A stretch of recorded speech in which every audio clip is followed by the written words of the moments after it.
የአሜሪካው መሪ ዶናልድ ትራምፕ የኢራንን ዘይት መውሰድ እንደሚፈልጉና የሀገሪቷን የዘይት ኤክስፖርት ማዕከል የሆነውን የከርግ ደሴትን መቆጣጠር እንደሚፈልጉ ኒውዮርክ ታይምስ አስነብቧል። በእውነቱ እኔ ማድረግ የምወደው የኢራን ዘይትን መውሰድ ነው። ነገር ግን በአሜሪካ ውስጥ ያሉ አንዳንድ ከንቱ ሰዎች ለምን እንዲህ ታደርጋለህ ይሉኛል። እውነቱ ግን እነሱ ሞኝ ስለሆኑ ነው በማለት ነበር ትራምፕ የተናገሩት። It's an option.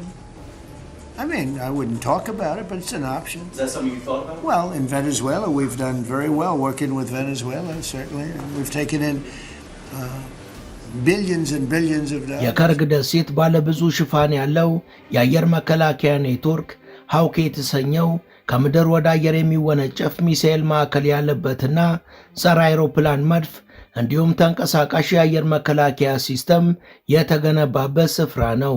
በደሴቱ ላይ ያሉት ሁሉም የማረፊያ ዞኖች በጸረ ሰውና በጸረ ታንክ ፈንጂዎች የተሞሉ ናቸው።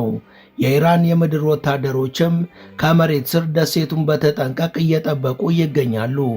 አሜሪካ ከቀናት በፊትም በደሴቱ ላይ ያደረሰችው ጥቃት ምንም ውጤታማ አልነበረም። የፈጸመቻቸው እነዚህ ጥቃቶችም በመከላከያ ሲስተሙ መክነው ነበር። በከርግ ደሴት ላይ የሚደረግ ማንኛውም የአሜሪካ ወረራ ወይም የየትኛውም ወራሪ ኃይል በቅርብ ርቀት ላይ ከሚገኘው የኢራን ዋና ምድር ለሚሰነዘሩ ሰው አልባ አውሮፕላኖችና ለሚሳኤል ጥቃቶች የተጋለጠ ነው። በዚህ ዙሪያ የተናገሩት የኢራን መንግስት ቃል አቀባይ ኢብራሂም ዞፋልጋሪ ትራምፕ የሆርሙዝ ሰርጥንና የከርግ ደሴትን የመቆጣጠር ቅዠታቸውን ቢተውት ይሻላቸዋል ብለዋል።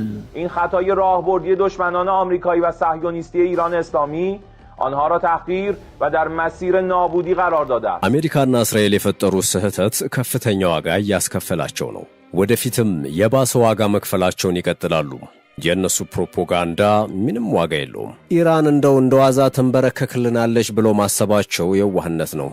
በተለይ በሆርሙዝ ሰርጥና በከርግ ደሴት ዙሪያ ምንም አይነት ድርድር እንደማናውቅ መረዳት አለባቸው።